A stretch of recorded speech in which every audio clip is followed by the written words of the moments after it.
Good morning, good morning, good morning. Today is October 23rd, 2018. I hope everybody's having a great day today. It is Tuesday.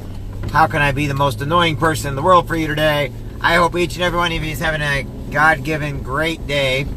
God-given great day. Okay, I like that. GGG. We're going to call it the GGG, the God-given great day. The GGGD, God-given great. Anyway. Alright, I'm a little excited today. I had a great night last night. I had a great meeting last night. I'm heading over to the Grove right now to spend some time with some teammates. And it is Tuesday motivation time, everybody. So, anyway, turn your phones down because I'm a little loud today. And then next week, I start another 90-day run. And then next Tuesday, I actually have a marathon. So I hope you all can come out to the Tri-State Warrior Run over at the Veterans Home next Tuesday. The run's about 8 o'clock, I believe. Come on out there and participate. It is a great event. Glenn Swick is the one who is putting it on this year and everything else. One of the greatest guys you can meet. All right, so motivation. I woke up this morning, and I remember my daughter was little. All this is part of what I'm going to go over today. And when my daughter was little, she used to turn on the Disney Channel, and there was a song on there called Hot Dog. Hot dog, hot diggity dog. Hot dog, hot diggity dog. Anyway, the song gets stuck in your head and you can't get it out. And I'm reflecting on how we teach kids.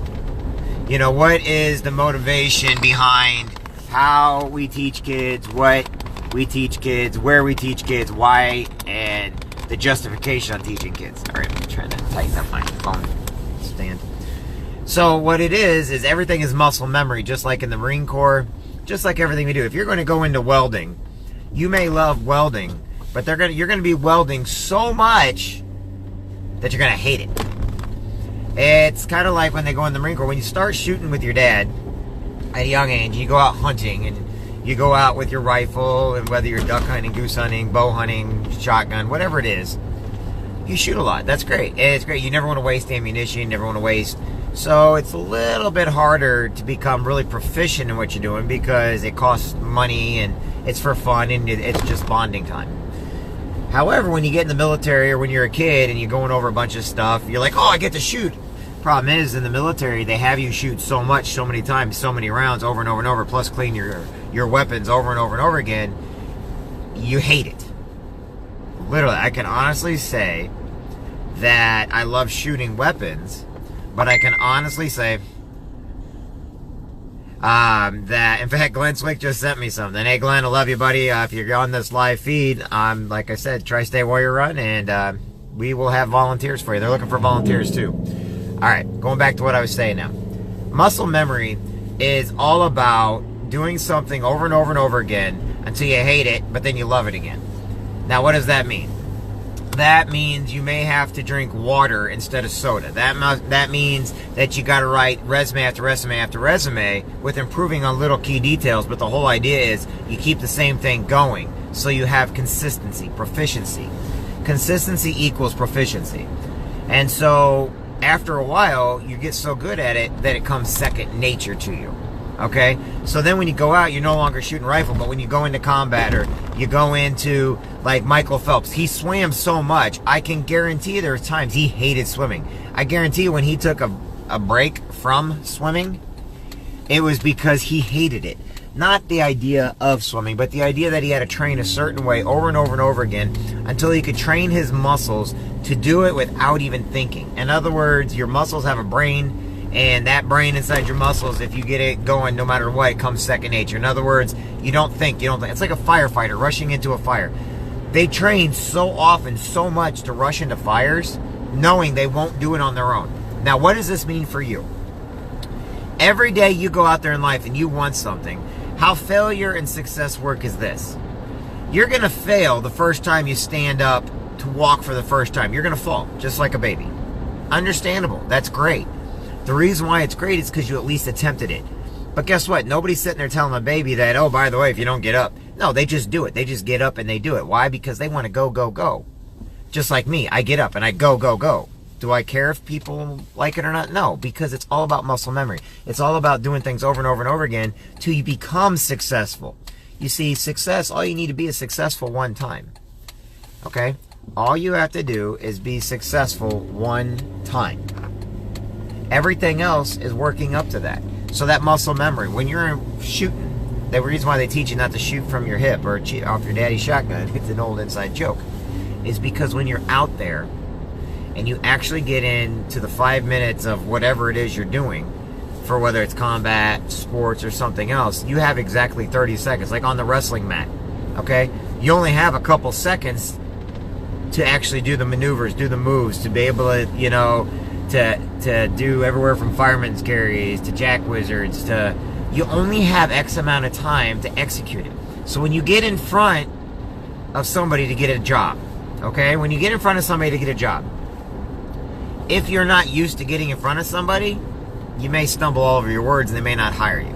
But if you do it over and over again, practice with your friends, eventually you're going to know what they're going to say, you're going to know what they're going to ask, and you're just going to ramble it off and you're going to be ready to go.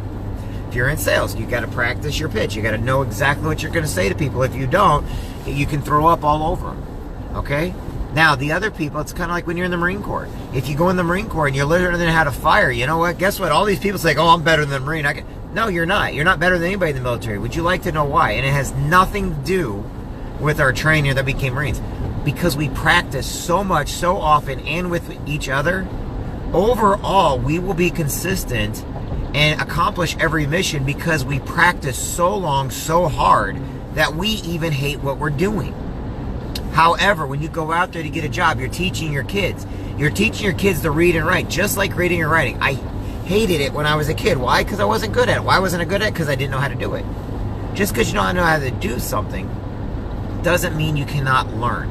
And the only way that we learn as kids is, okay, go write this out 1,000 times. Okay, write this over and over and over again. You start learning that the teachers are actually giving you the same math problems. It's just you're not clicking the buttons in your head just yet. You're not, you know, it's not all fitting together. I still get like that. A lot of people still get like that today. But if you do it enough, you know, 2 + 2 = 4. Do you know how long it takes a child to learn that, though? It takes a very long time. But you and I look at, oh, that's kid stuff. No, it's actually not. It's like anything else in life. Everything else came after 2 + 2 or 1 + 1. Okay? You got to start working somewhere. But the muscle memory is this. Okay, 1 + 1 is 2. 2 + 2 is 4. 4 + 4 is 8. You see where I'm going with this? Okay? And then you work up the times tables, the arithmetic, the subtraction and addition and multiplication and your decimal points. I think Gracie, my daughter right now, is working on decimal points. Now, what does all of this have to do with motivation today? If you get out there and do something over and over and over again, you will become successful with it after time. I promise you. I would actually guarantee it, that if you do it enough times, as long as it's positive, uplifting, and it can benefit society and yourself, eventually, if you do it enough, it will succeed. You know how many people tried to do the stuff that Bill Gates did, but they quit because, oh, I'm just done. Now, go over to the founder of Apple, okay? Steve Jobs. Now, there was 3 partners. The third one, he's like, well, he gave up. He's like, I'm done. I give up. If he would have stayed in for his measly little time it was, you know, he didn't have time for it anymore. Read about it sometime. There was a third owner of Apple. But guess what? He had it, they'll buy me out. Bought him out for like 15, 20 bucks, something like that. It wasn't even worth the time. If he would have stayed in, he would have probably been one of the top 10 richest men in the world to date.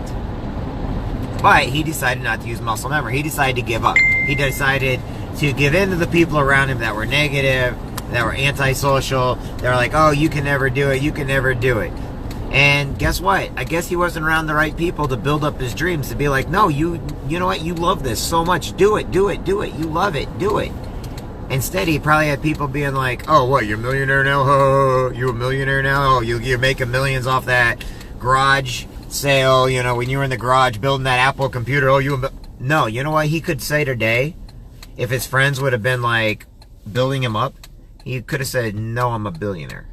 And I didn't play it to get the lottery. I did it because I stuck it out. Bill Gates is the richest man in the world for a reason. Because he's a billionaire. Because he stayed with the course. He stayed the course with what he was doing. You know how many people probably told Michael Jordan, oh, you're going to make any money being an athlete? Oh, yeah. Be back in the day when sports, you know, people have always liked sports. But you know how many people probably told Michael Jordan, oh, how's that working out for you? You know, it can't get on. You're still in college.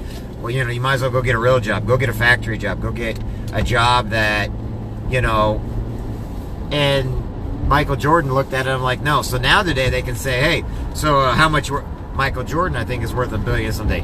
Kanye West, worth over $1 billion and some dollars. I don't care how crazy or fanatical they are. They're worth over $1 billion.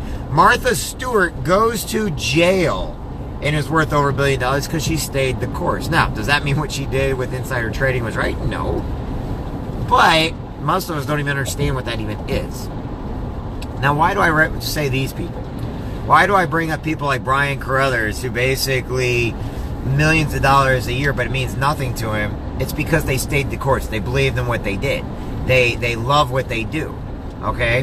Harlan Stonecipher, my company, is probably the biggest hero in my company, not because he made money, but because what he took to make the company. In other words, it wasn't about millions and millions of dollars or anything like that. It was about who he was, what he did, you know, what he was all about. And okay, they're not here yet, I guess. So anyway, that's what I gotta say for today. That's how it is. That's where we're going with this. Every day you gotta keep pressing forward. Your kids are looking at you to maintain the course. My dad was a factory worker every single day. And he worked on the farms, he bucked bales, he worked for grandma and grandpa.